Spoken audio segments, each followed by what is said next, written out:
to go before it's over.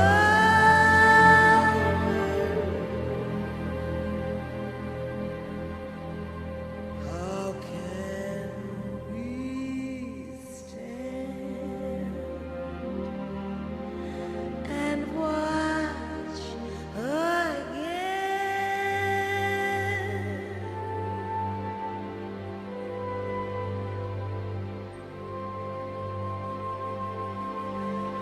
Remember now,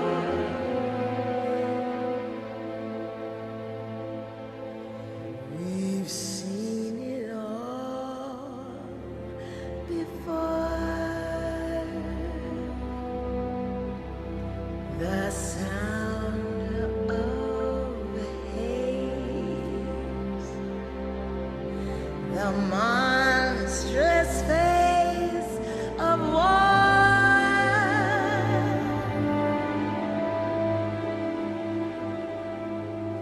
How many lives to go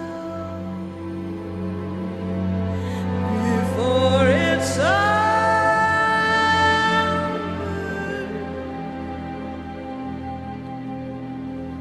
Must we allow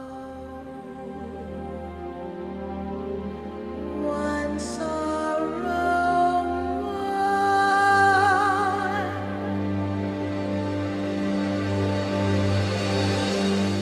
Say a prayer that love will show the heart of man which way to go.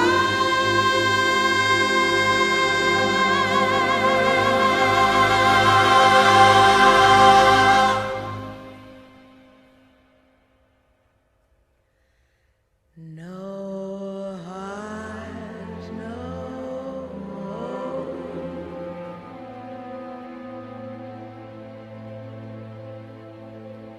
Nothing but dark despair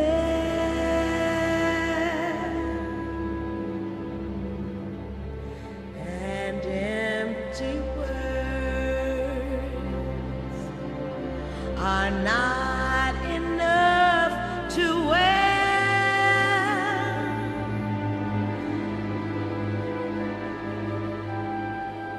How many lives to go before it's over?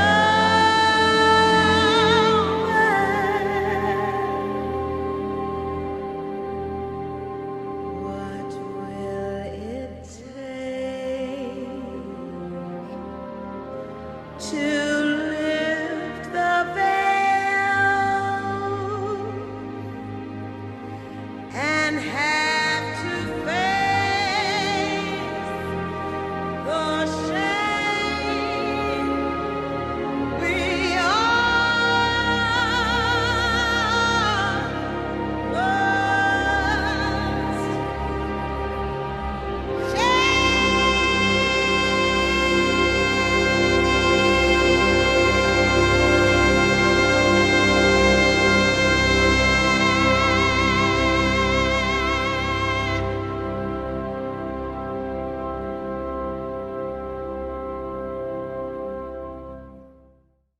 Thank you, Calvin, for that wonderful opening to our program tonight, Black Wall Street, and giving us a glimpse of part of Black America, of African American history, and thus the history of America. And welcome, everyone. I am Dr. Marlene Saunders, a vice chair with the Southern Delaware Alliance for Racial Justice. I have decided to begin my introduction with what were to be my final words. America must pivot.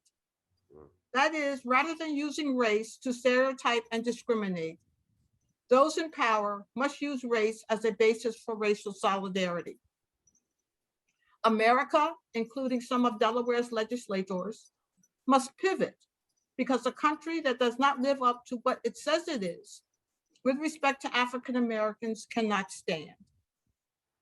By adhering to race-based myths through structural racism, the country continues to lose the vitality and genius of a people who can contribute to America as a model for equality and social justice for all. Lies continue to divide America and consequently hurt the sum of us. For example, if African Americans are innately lazy, why didn't Europeans cultivate the cotton that accounts for the supreme economic status the country enjoys today? A fact, African Americans are not lazy. In fact, Tulsa's Black residents fully accepted the lessons taught by mainstream America, including achievement through merit, hard work, sacrifice, as well as education as a pathway to success. They fully embrace the rules of capitalism as a tool to achieve financial success and wealth. But based on unsubstantiated facts and stereotypes, a mob of white Americans burned down the community of Greenwood, massacring hundreds of innocent people. Other facts, between 1863 and 1985, there were approximately 25 massacres of Black people in the North and the South. Another fact, we now know from respected history that when Africans first arrived in 1619, they may have had the same status as English indentured servants. No distinctions were based on color were made, and no one was a slave for life or enslaved for life. The invention of the category of quote white people by white people occurred sometime in the mid 17th century, when Europeans in power became fearful of alliances between Black and white workers.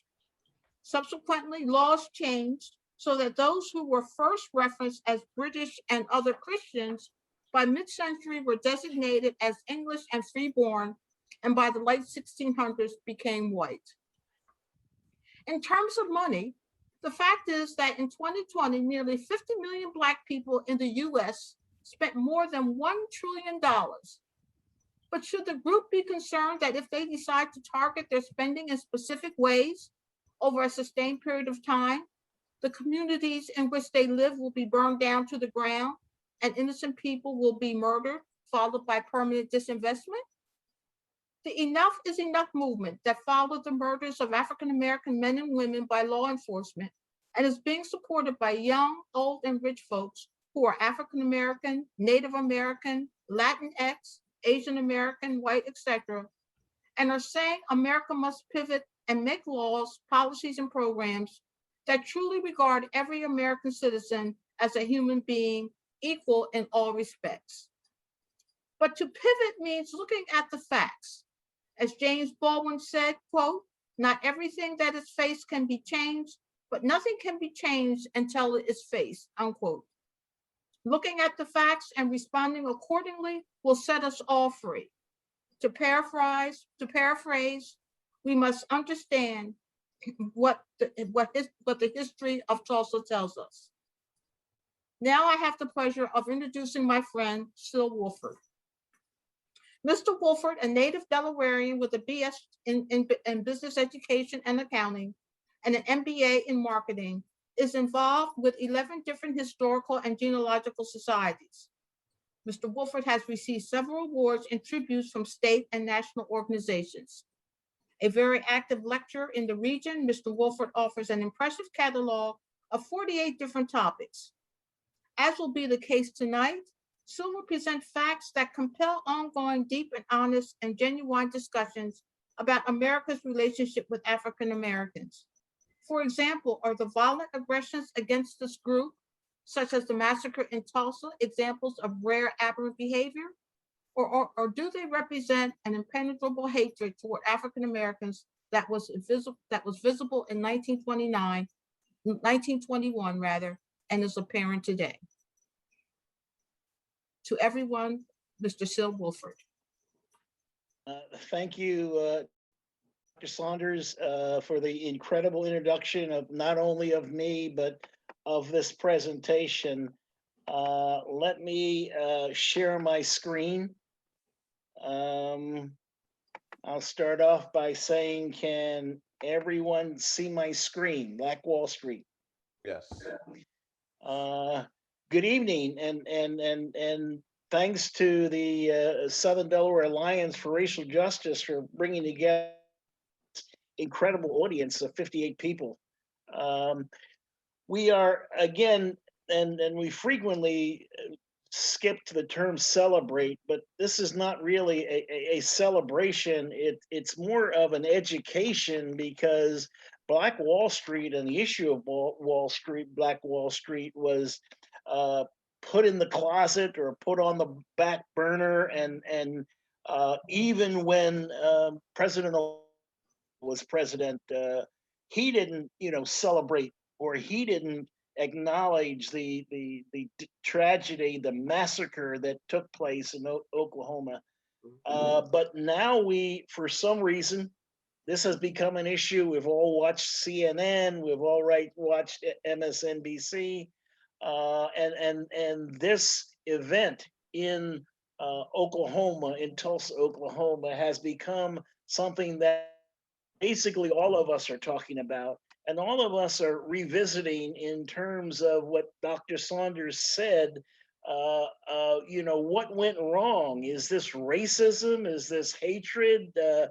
Did it end in 1921 or in 2021? Are we still dealing with the same issues?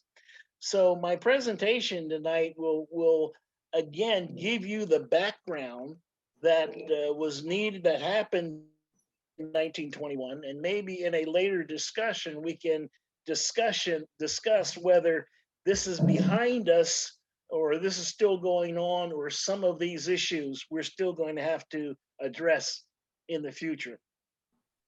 Oklahoma was Indian territory. The Indians were marched through the Trail of Tears into Oklahoma. Each tribe was given its section, and there what were called 5 civilized tribes. Those civilized tribes had their own slaves, and the United States government allowed them to take their slaves with them when they went to Oklahoma.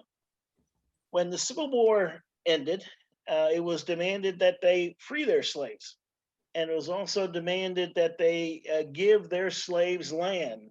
So after the Civil War, 1867, there were many blacks who had formerly been slaves who were landowners in Oklahoma, in this Indian territory.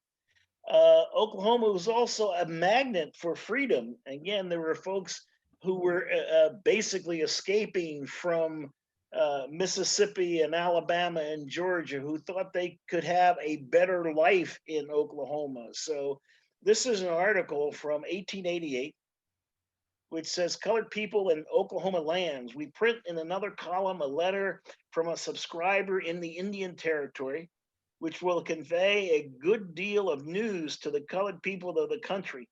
In the first place, few have known that there are in Indian Territory a large number of colored people, as many as 20,000.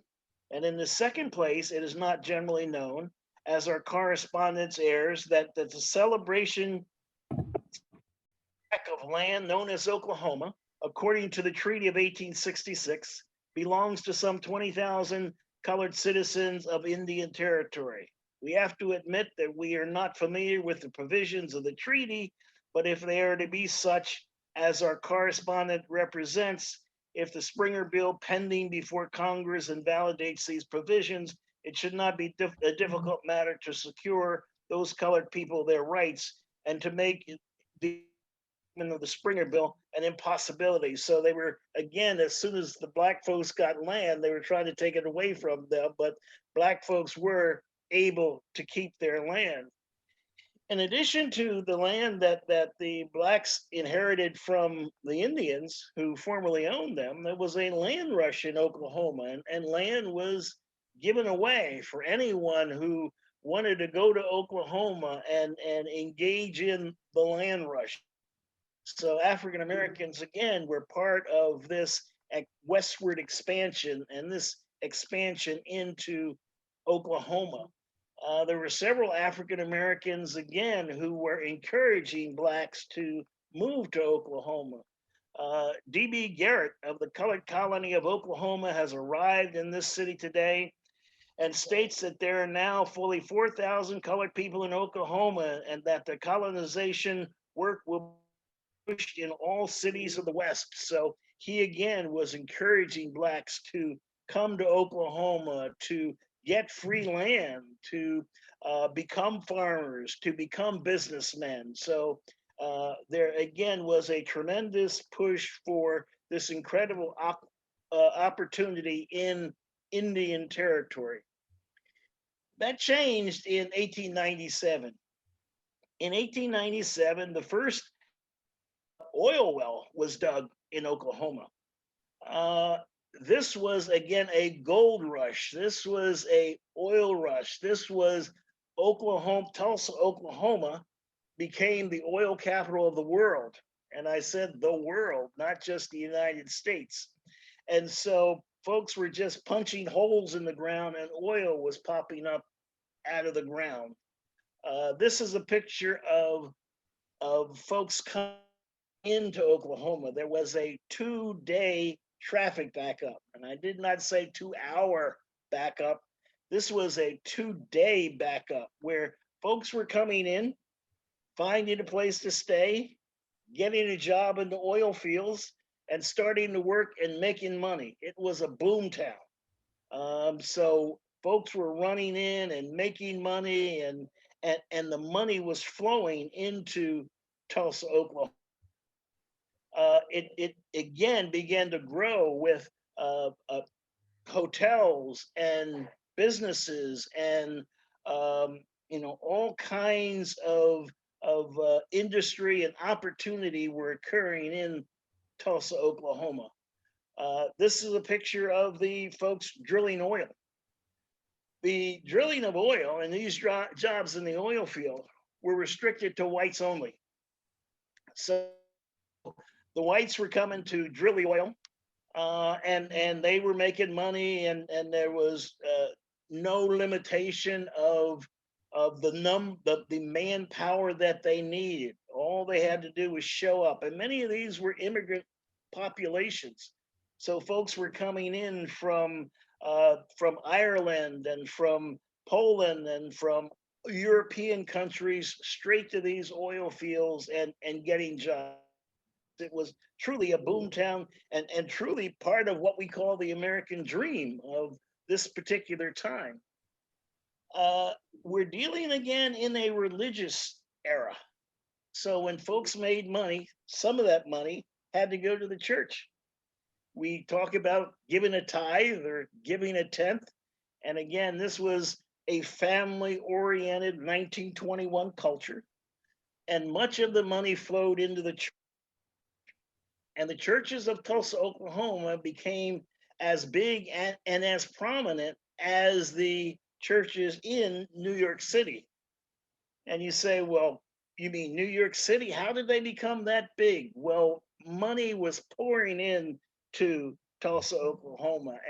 And so it was pouring into these incredible churches that had, stained glass windows and 3 like cathedrals and marble buildings and just absolutely gorgeous churches built with this oil money.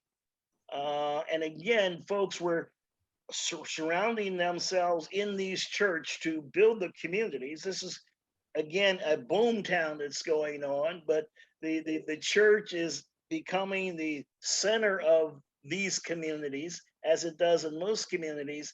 And again, all this money coming in. So there was all this prosperity and all this just incredible wealth pouring into these churches.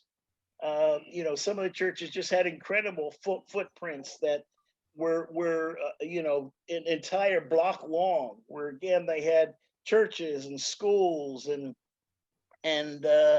all kinds of activities were surrounding these churches, and it was a competition with these churches. Who could build the biggest church? And so there was this incredible competition trying to prove that the Lord was blessing you more than the other church. The trying to say, well, the Episcopalians were being blessed more because they had the biggest churches. Um, Tulsa, Oklahoma was again growing so fast that by 1907, this basically Dust Bowl, which was Oklahoma, had become a state. And so it grew again so fast and became the 46th state of the United States. The Greenwood section of town was the black part of town. Tulsa was a sundown city.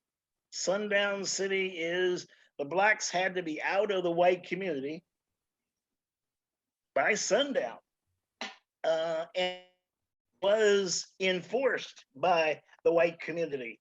They would ask black folks who showed up after dark, "What are you doing over here?" And knowing that again, blacks literally were not allowed to be in the white community. But because it was segregated, you know, this wealth that was pouring into Tulsa, Oklahoma, this money began to circulate around the black community. So the money coming from the white side of town was being put into apartment houses and housing on in the Greenwood section, and restaurants and beauty parlors and barbershops and hospitals, and all of those kinds of things were growing and prospering in the Greenwood section again in a very short period of time. Not over on this did not occur over 50, 60 years. This was occurring in a matter of 10 or 15 years that uh, Tulsa, Oklahoma was going from basically a dust bowl up to a population of 50, 60, 70,000 people, 10,000 of those African Americans in the Greenwood district of town. Um, Blacks, again, were not allowed to drill for oil. They were not in oil fields, but they could make money as chauffeurs, as laundresses, as maids in the hotel, as nannies for the babies, doing, again, ironing and sewing, and for janitors for the building. But the African Americans, again, were really just coming out of slavery. So many of them were coming out of Alabama and Mississippi and Georgia and come out of slavery, and they'd been tenant farmers or sharecroppers. So these jobs were the first jobs that they had where they got a paycheck on Friday. And so these were incredibly good paying jobs as far as they were concerned from the communities which they had come from. And again, this money circulated within the African American community. There was also tremendous organization of black business to assure that every black business had the opportunity to grow, that they worked with each other, that they helped each other build their businesses, and they talked about the expansion of these businesses, and again how they could share resources and get insurance and do banking and those kinds of things. So not only were these businesses growing, the business organization growing also. The National Negro Business League from Booker T. Washington was very active in the community, and Booker T. Washington made several trips to Tulsa, Oklahoma, to support in the development of black businesses in the community. There was a movie theater, and the theater was used for heavyweight champion boxing matches and for theater production. And so entertainment again was a major part of the community. There were two major hotels over 30 rooms. There was the Gurley Hotel, and there was the Stratford Hotel. Again, for this period of time, these were literally the best African American owned hotels in the country. And again, it gets back to everything you say about Tulsa, Oklahoma was the best black hotel, best black movie theater, best black business district, in the country. And it was coming from this incredible flow of oil and wealth and a boom town that was occurring during this period of time. And the small shops were growing. There were sundry shops and grocery stores and drugstores that were growing up in the community. And folks were coming in again from all over the country. They had their own hospital. I had a Greenwood hospital. And obviously, there were not many black hospitals in the country. And so what was again, this small town, Oklahoma, was just a boom town. And so they were able to afford and an African-American hospital. Dr. A.C. Jackson was recognized as the best African-American surgeon in the country.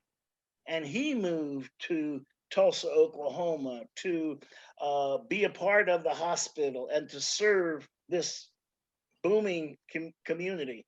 And so the issue becomes, the money was flowing and the black educators, doctors, the black lawyers were moving into Tulsa, Oklahoma. They had insurance companies, they had banks. It was just an incredible, prosperous environment. And they also got involved in the boom in churches. That again, we're talking these churches were the center of the community and the center of the family. And so within the African American community, there was again this competition of who had the biggest church and who had the largest congregation and who could raise the most money. So this again was an incredible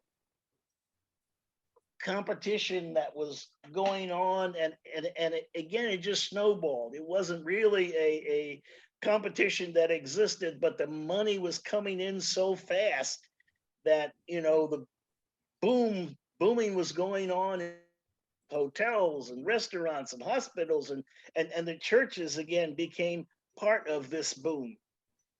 In May of 1921, the Mount Zion Baptist Church again opened up. It was again a church comparable to the white churches in the community. And now we have this incredible jealousy that was going on, that how can these black folks or the community have a church which is equal to the white churches with stained glass windows and accessories, et cetera, et cetera. So there was, the beginning of this jealousy that the black community again was recognized by the white community as being prosperous, and so they had incredible jealousy of what was accomplished over there. Booker T. Washington came through town, and he again gave it the nickname Black Wall Street, saying again that this was the most prosperous African American community that he had seen. And again, he basically blessed them for what they were accomplishment and talked them up around the country as to if black folks in Tulsa, Oklahoma can be successful and prosperous, then there are other parts of the country which can. The newspaper came down from Kansas City. The editor came down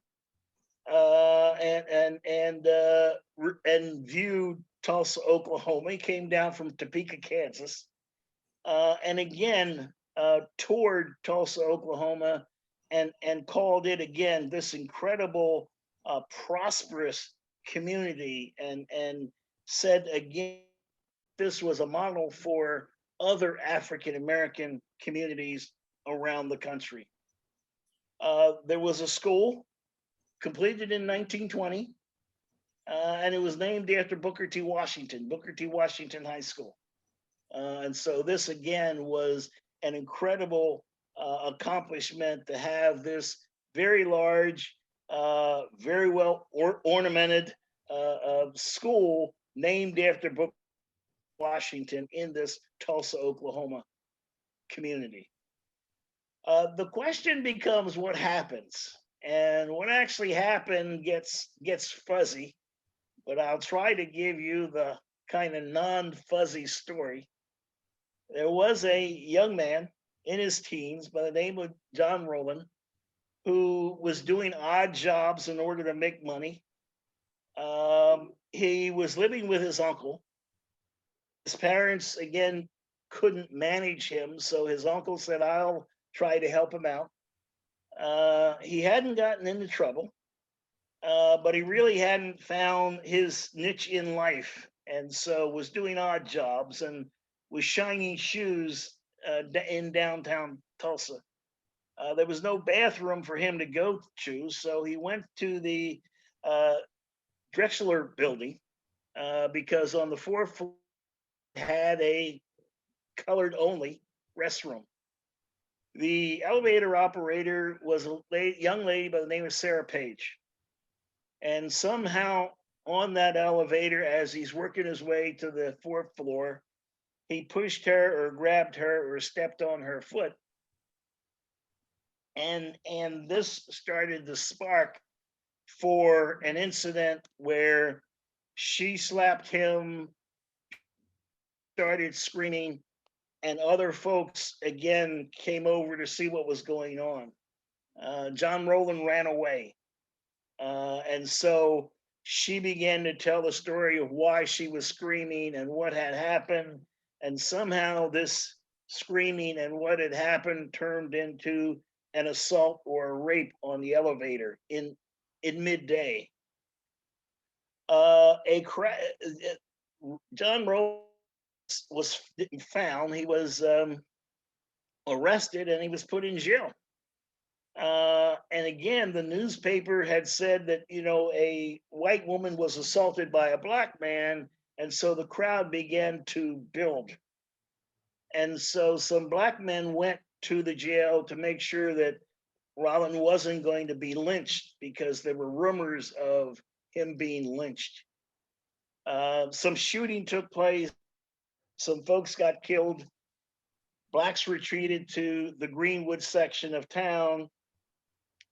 And basically, as they say, all hell broke loose. There were planes which were used for crop dusting.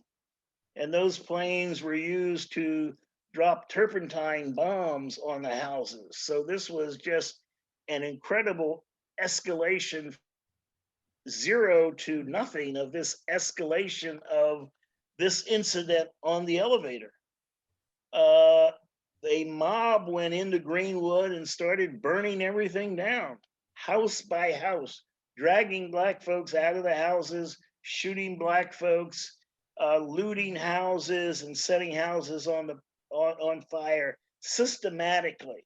This was a systematic destruction of the American community with the sole intent of burning it to the ground. The police supported the mob. The National Guard supported the mob. There was no one supporting the African American community. There were guns, machine guns taken from the National Guard, and the black community houses were machine gunned. And so this was just an incredible destruction, massacre of black folks and destruction of the community. Dr. A.C. Jackson was dragged from his house and killed in the street.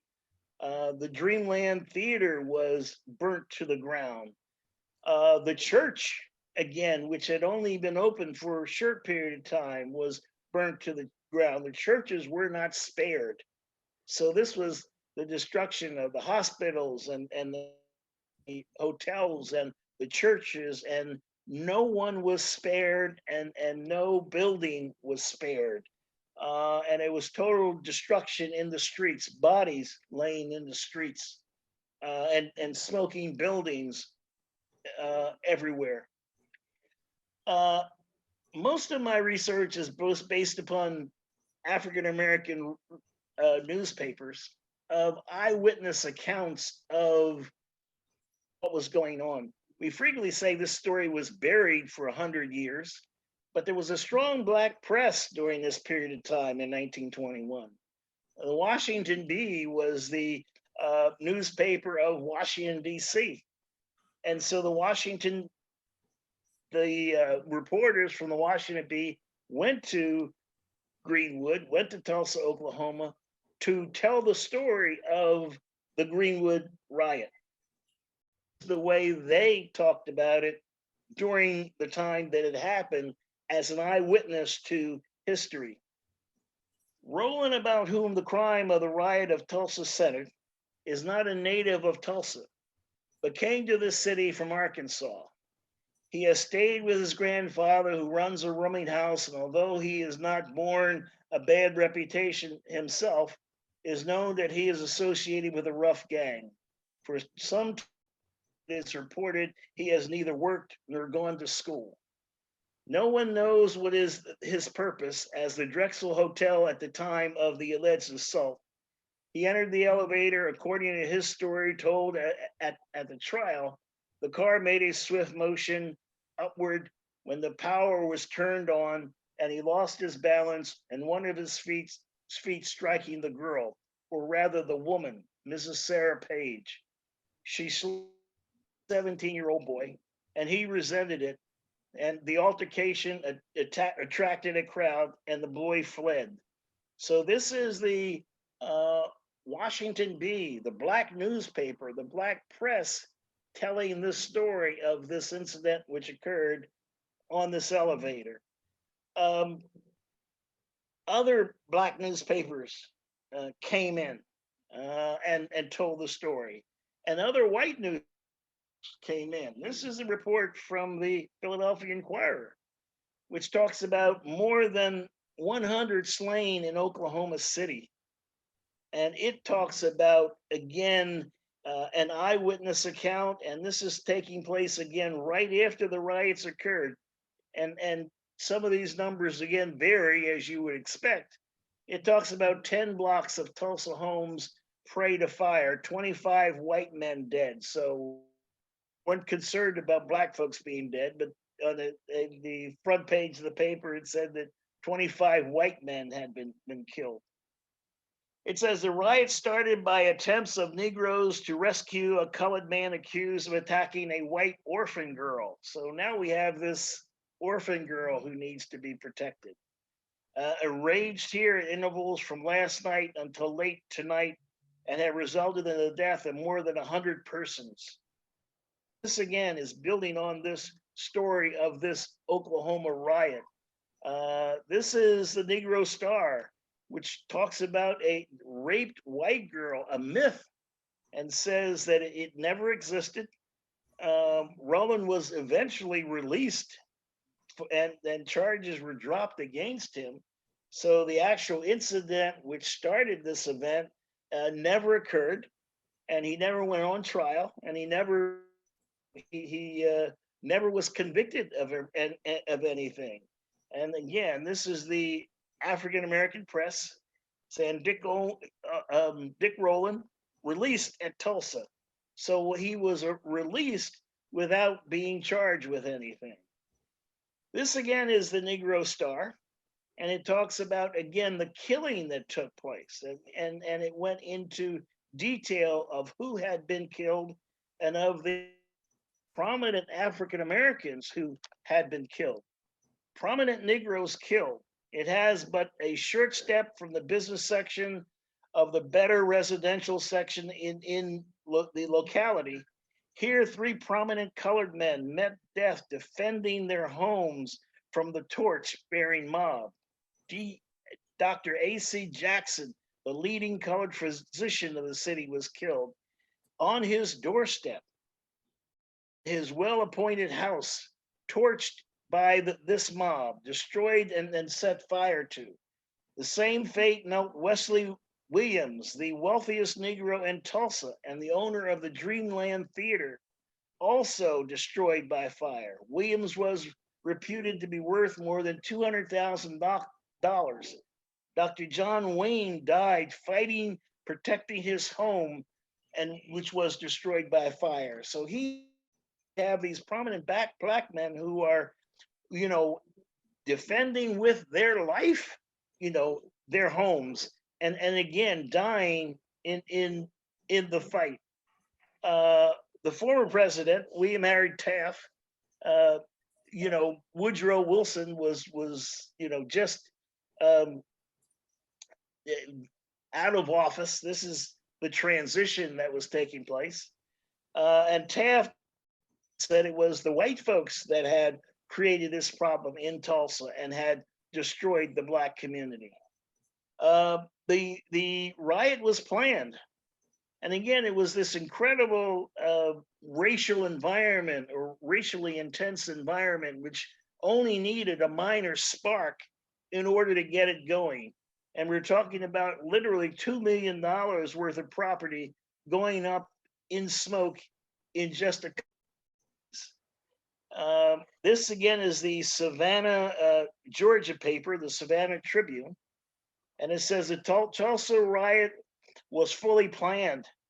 An exercise for starting the horror was given by a foolish Negro lad. So they're saying that, you know, the spark was this kid, but the Ku Klux Klan and the racist white community were ready to burn down the Greenwood section of town at the first opportunity. And again, it was not only, you know, shootings and fire, but there were lynchings which were taking place, and they were hanging again black folks from bridges. Um, just an incredible story, and again, the question is, how did this story get lost? Well, it wasn't really lost. These newspapers, again, I went back and found from 100 years, and they still exist, and they're worth reading because these are eyewitnesses accounts of what was going on. This talks about the police department and the sheriff, and they asked the sheriff where was he, and the sheriff said, well, I was home in bed because I didn't really think anything was going on. So that's the support that the African American community got from the sheriff's department. The sheriff was home in bed. After the riot, 5,000 Negroes were taken to the county fair and basically imprisoned in the county fair as their relatives lie dead in the street or were being buried in mass graves. 5,000 refugees guarded in camp at campground. And again, this is the way the newspapers are reading. If you wanted to leave this campground, you have to have a green tag. So these were citizens of Greenwood, citizens of the black community of Tulsa, Oklahoma, but now they were subjected to this imprisonment and this tagging system of having to be tagged in order to leave their own communities or go back to their houses. One of the buildings that was spared, the only building that was spared, was Booker T. Washington High School. And this is part of the racism that existed. Booker T. Washington was, as described in the day, a good Negro. Booker T. Washington never voted in his life. He was a segregationist. He believed in the segregation of the races. And so the white folks supported him and praised him for his segregationist attitudes. And so when it came to burning things down, they said, well, that has Booker T. Washington's name on it. He was Negro, so we're going to let the school stand. And again, it is an incredible, you know, incident which occurred in terms of they're burning everything down, and you think a riot's going on and crazy, but they were able to stop their craziness to say, well, we have to send a message to black folks. And part of that message is, well, if you stay in your place, if you stay on your side of town, if you sundown, then none of these things will happen for you.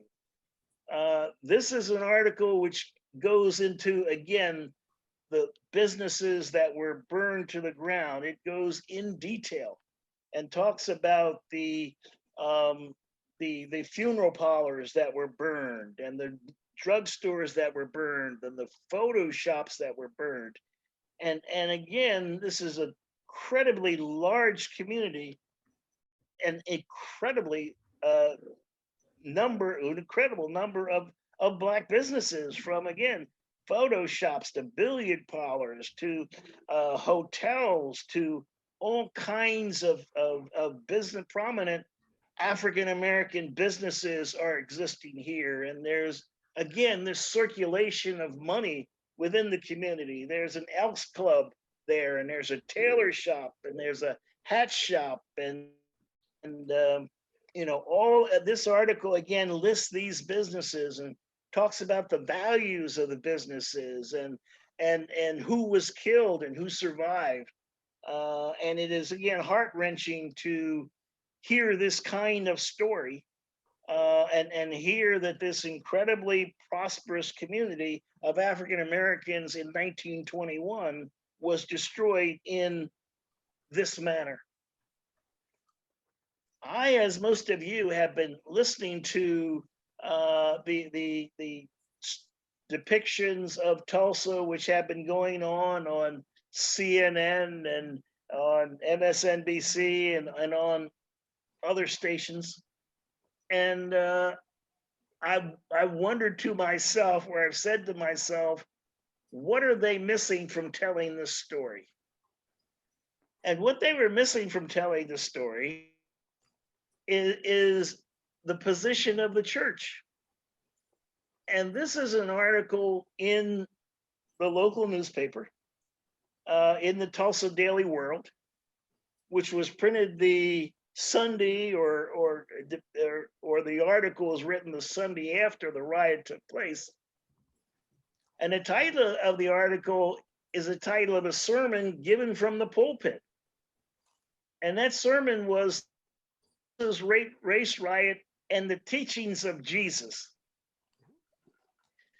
Now we have to wrap our heads around this, and we have to say, well, did white folks apologize for Tulsa? Did white folks help rebuild the Black community in Tulsa? Did they say this was wrong and this was sinful? Somehow they brought into this, and Jesus was not only the white Jesus we frequently hear preached about, but he was also a Jesus that says, well, Greenwood should have been brought down, should have been burnt down. Where are you going?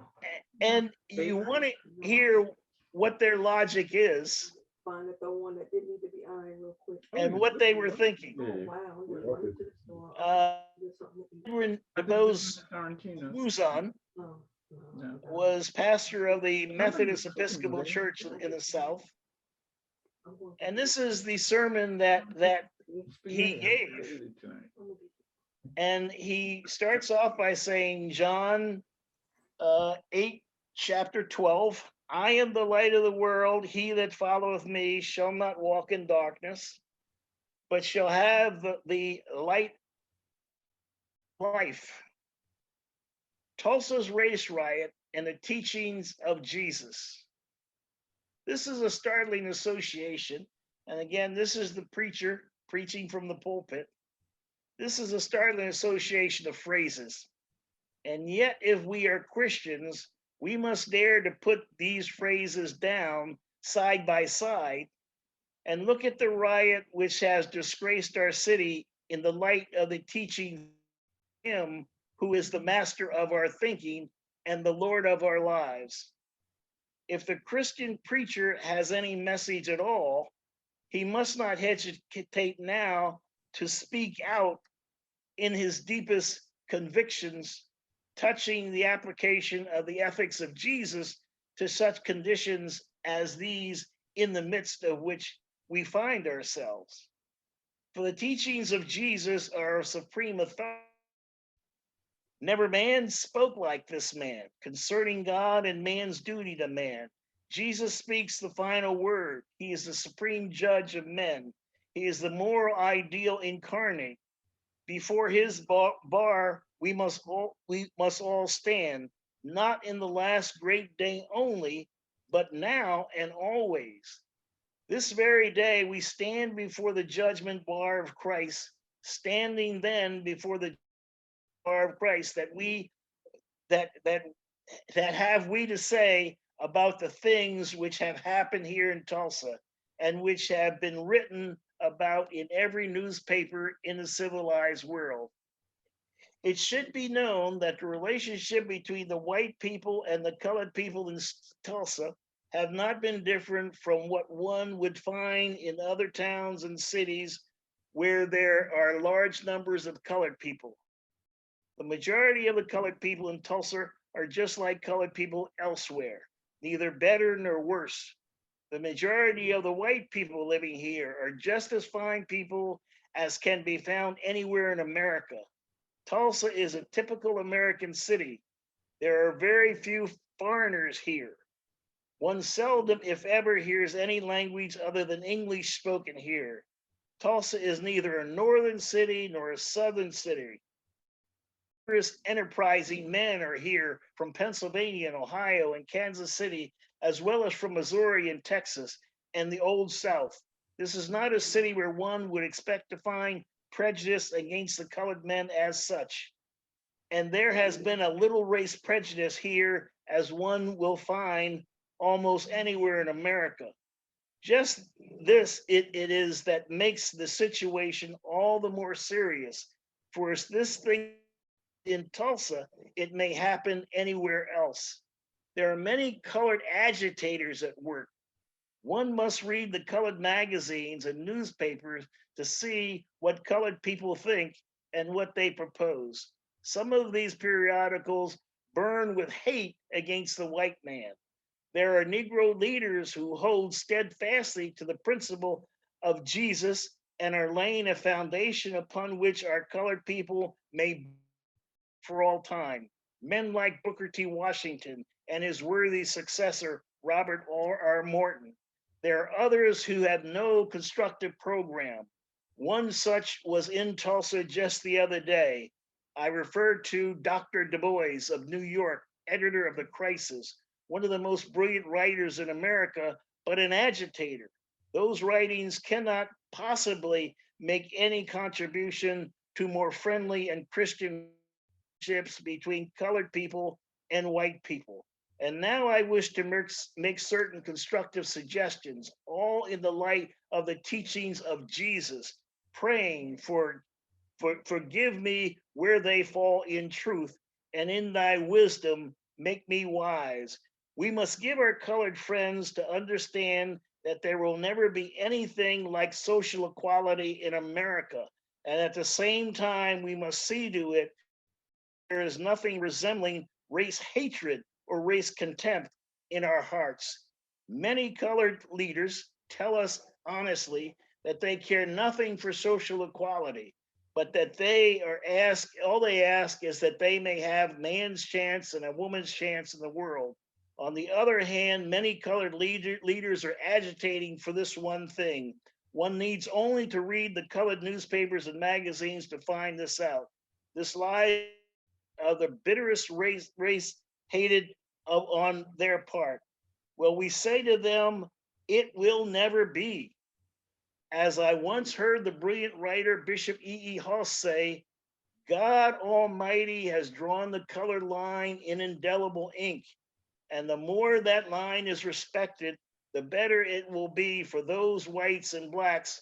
We will see to it that here in America, there are separate hotels, separate churches.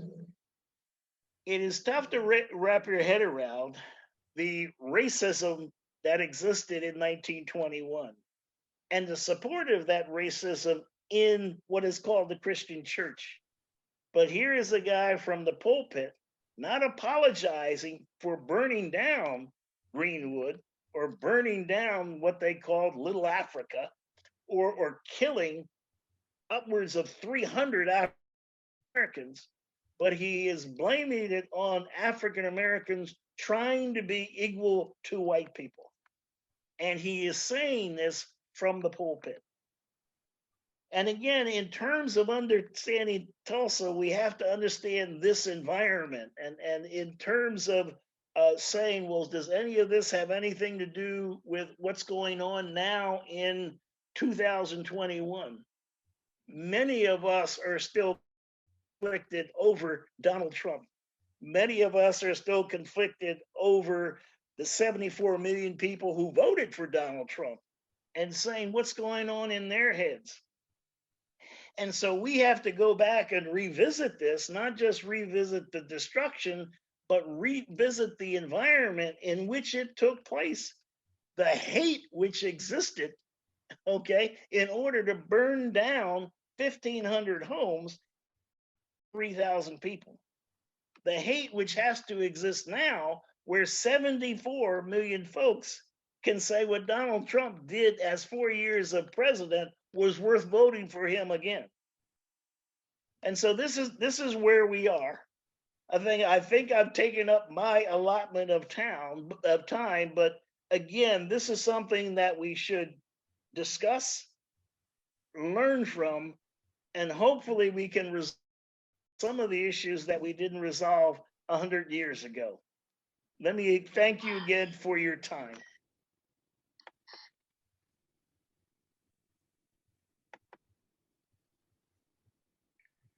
Right, and thank you, Mr. Woolford.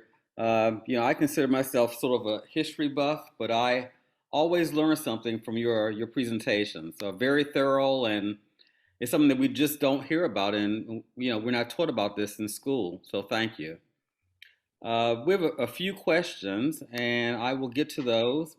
But before I get to those, I would like to acknowledge the brothers of the Psi Iota chapter of the Omega Psi Phi fraternity for joining us today.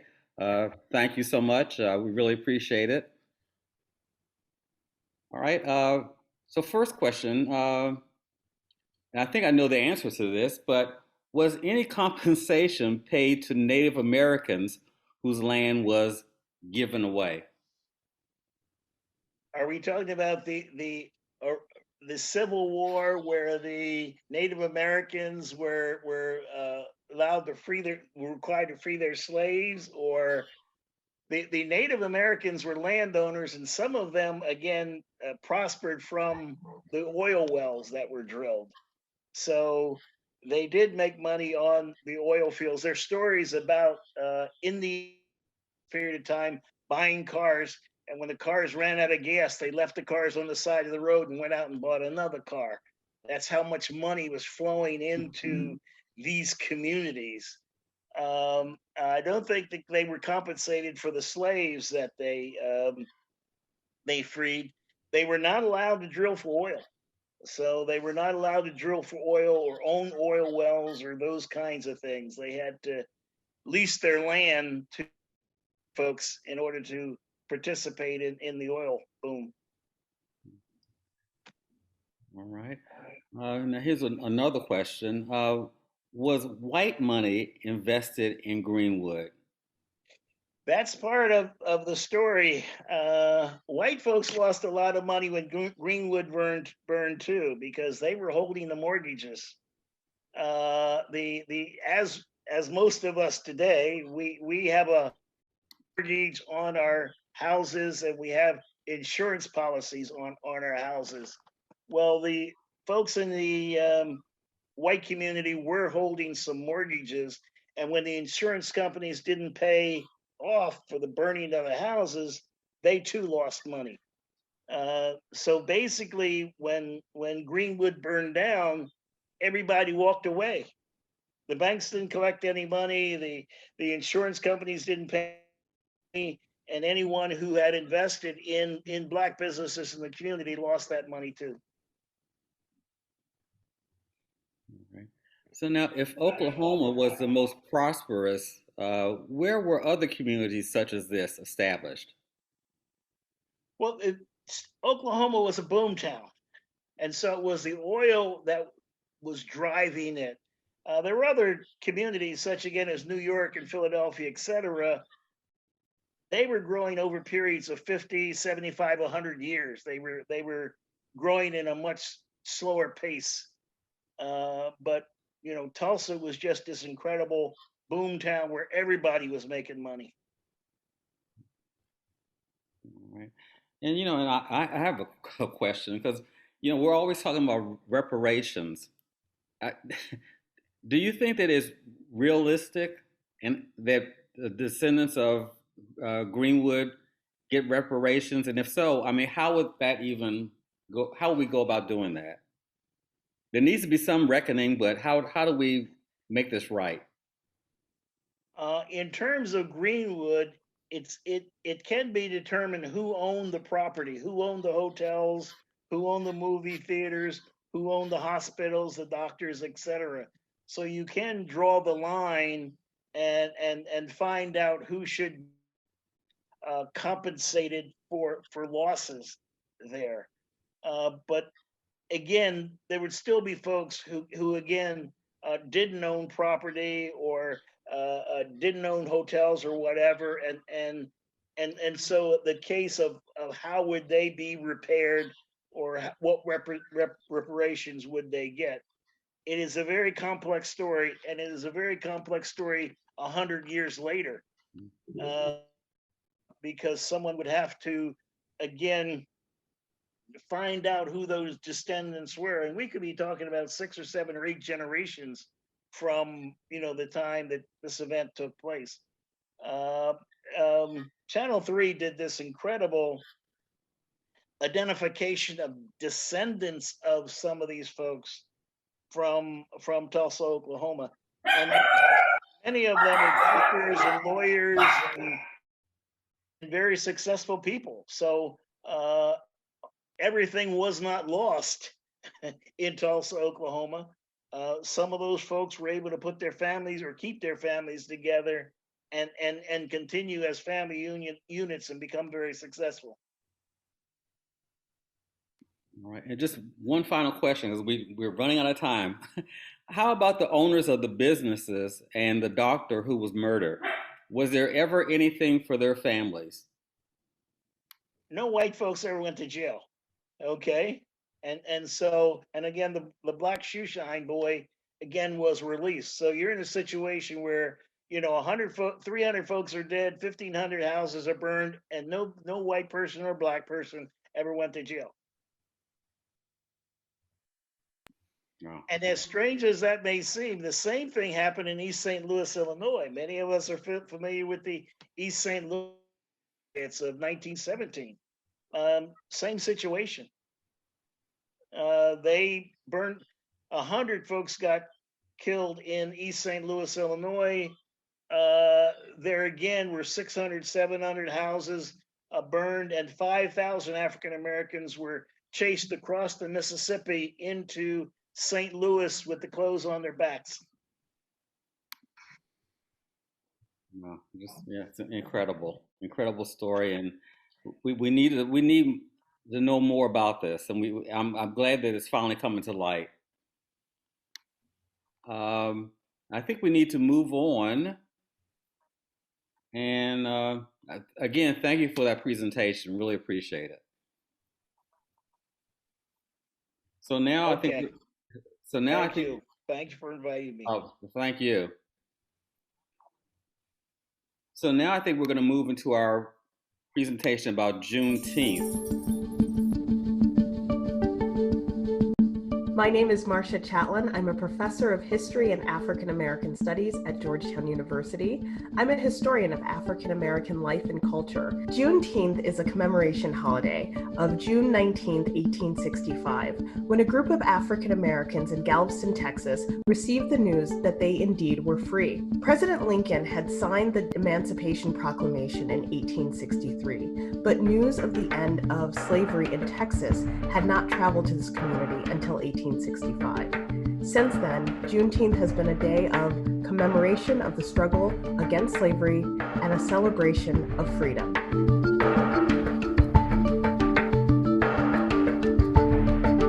One of the biggest misconceptions about Juneteenth is that people often think that was the day that slavery ended in the United States. But in fact, the 13th Amendment, which abolished slavery in the United States, was passed in the Senate on April 8, 1864, and the House on January 31st, 1865. Although Juneteenth celebrates the knowledge that slavery had ended, it's important to remember that the conditions that mirrored slavery, whether it was Jim Crow or the suppression of civil rights or continued struggles to fight racism, those continued long after the end of slavery. And so the Juneteenth holiday reminds us of where we've come, and it also inspires us to think about the places we want to go.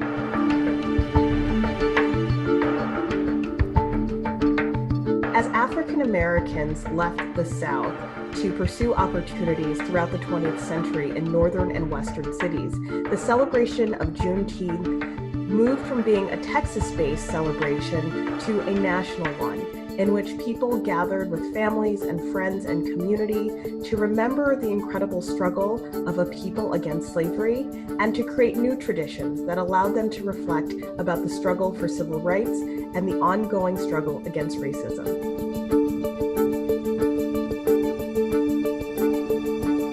Although slavery was abolished in 1865, the fight for civil rights has continued to the present day. So Juneteenth provides people with a sense of encouragement and inspiration to continue to fight on behalf of their community and their families for freedom.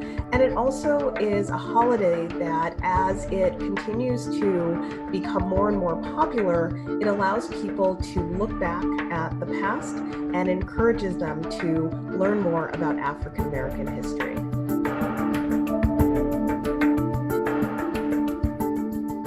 As more and more institutions recognize Juneteenth and work to commemorate the incredible legacy of slavery in the United States, I hope Juneteenth becomes a day where people commit not only to acts of justice in their local community, but to investigate history in a more deep and thoughtful way. Yes, I have the great pleasure to introduce my second friend who is a panelist tonight, Jane Hovington. I don't know anybody in Sussex County who doesn't know Jane. Jane has been a community activist for decades, galvanizing action on many issues. She's been a Georgetown council member. She ran for state senate in 2012, losing against Senator Brian Pettyjohn. She is a lifetime member and former chair of the Sussex County branch of the NAACP.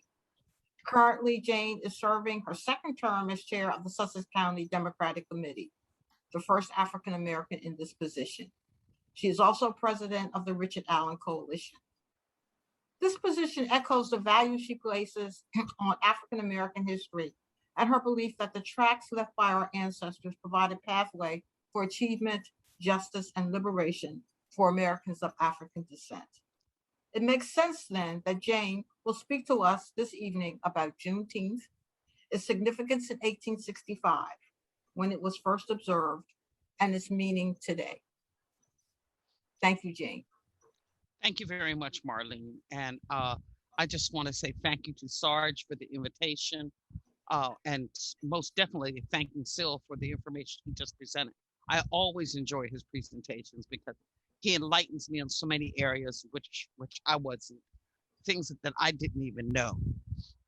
You know, always being a history buff myself, several years ago, some of us with the NAACP decided to celebrate Juneteenth. And to do so, I did some digging in history and learning that the families in Galveston learned about their freedom when the soldiers rode into town. I had this vision of knowing that asking the Buffalo Soldiers to ride across the Bay Bridge, bringing some information that we were trying to get from Washington, D.C. to us here in Georgetown, and making it just them bringing the information just to portray that same vision. But we settled because instead of having them come across the bridge, our very first celebration, we settled for the local Buffalo Soldiers to lead us on a parade through Georgetown. And from that initial event held in June 2016, we titled it a Day of Remembrance. And basically, that's what Juneteenth is. It's a day for us to remember from whence we came. We've hosted a celebration every year except for last year.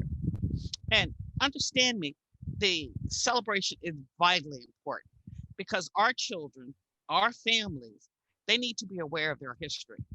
Knowing who you are and where you come from gives an individual pride in who they are.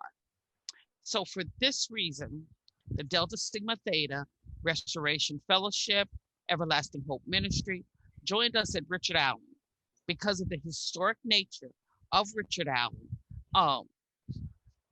Along with the Buffalo Soldiers, we felt that this was the place to have it.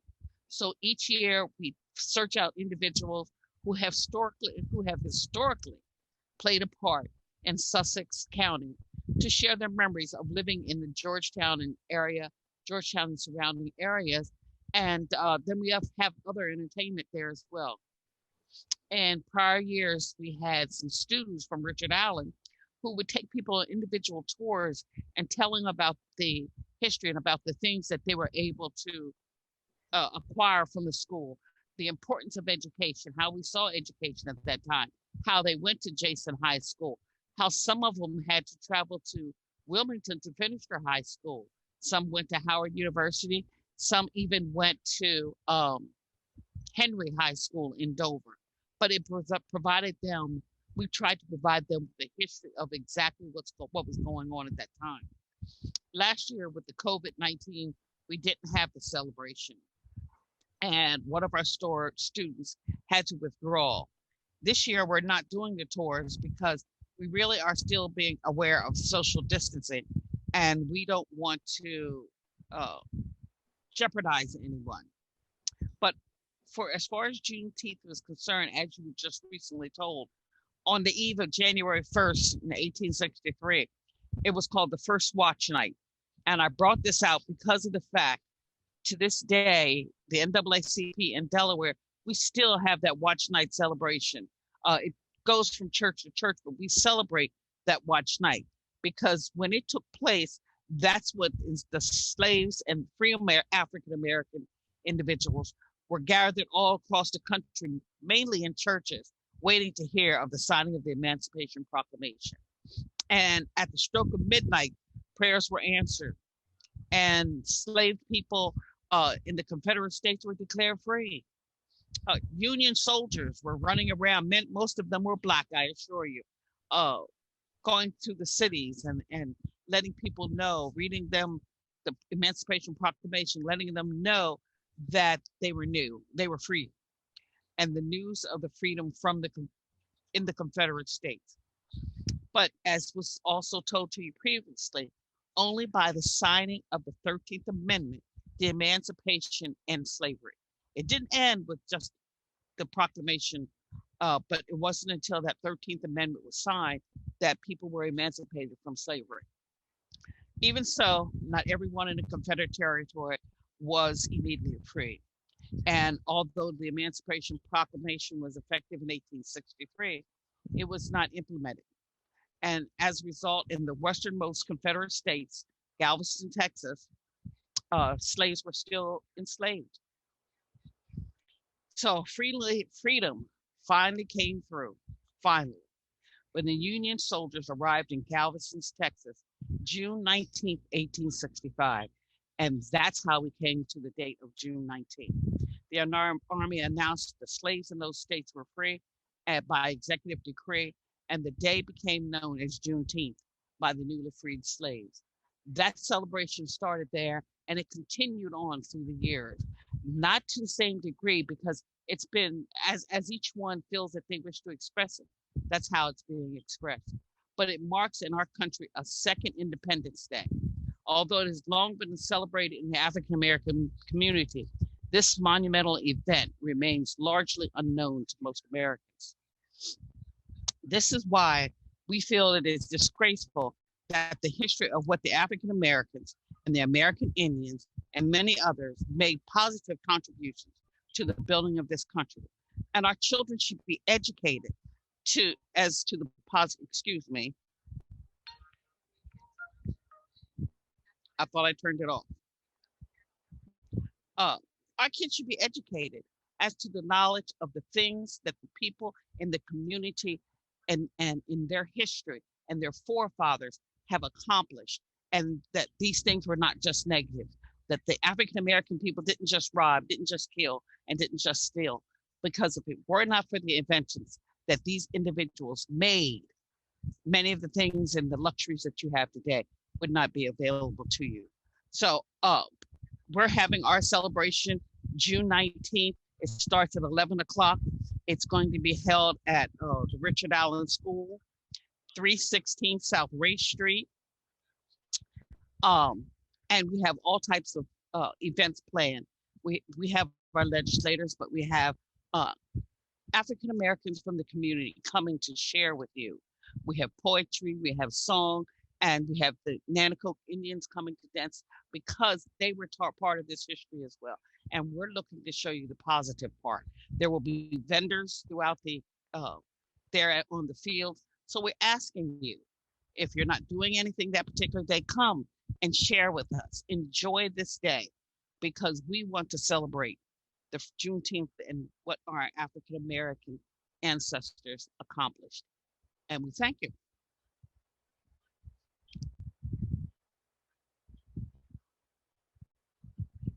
Calvin?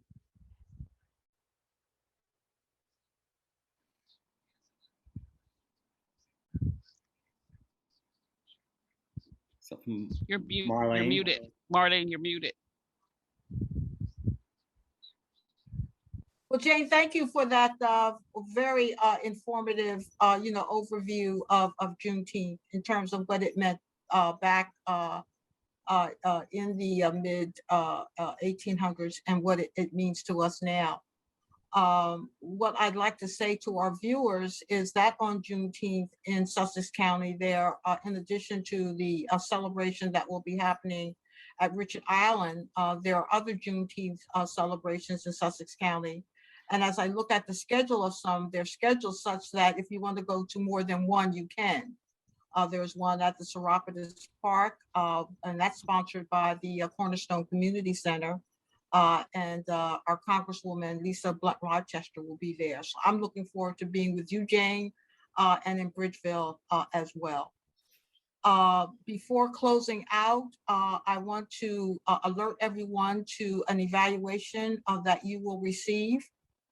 Jane, you have your finger up? Yes, ma'am. I'm sorry. Someone said that I said 316 South Race Street. I apologize. It's Okay. 316 South Railroad Avenue. Okay. Thank you. Okay. All right. Thank you. Just continuing what I was about to say, to the participants, you will be receiving an evaluation. Please, please, please complete that. I cannot tell you how important your responses are to giving us things that we need to take into account in order to make the town hall meetings more informative and useful, and to be consistent with the interests, of you and our constituents.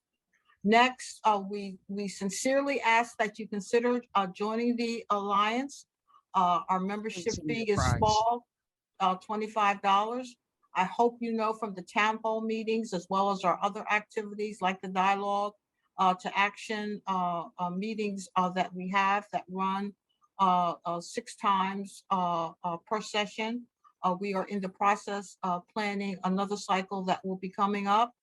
That what we do is meaningful, and impactful. And please join us, because we need all hands on deck to deal with structural racism and the other kinds of injustices that other groups experience. I think I have dealt with the issues that I was asked to address before we sign off. I'd just like to commend Calvin for the great work he does as our master technician in putting together the graphics and helping us to organize these wonderful town hall meetings. Without him, the quality that you see and hear would not occur. So I just want to, on behalf of the Alliance, Calvin, to say thank you.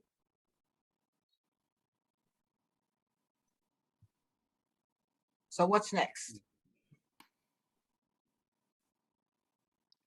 So I think the only thing we have to do now is wish everyone a good night. Okay, complete the evaluation, please. Thank you very much. Thank you.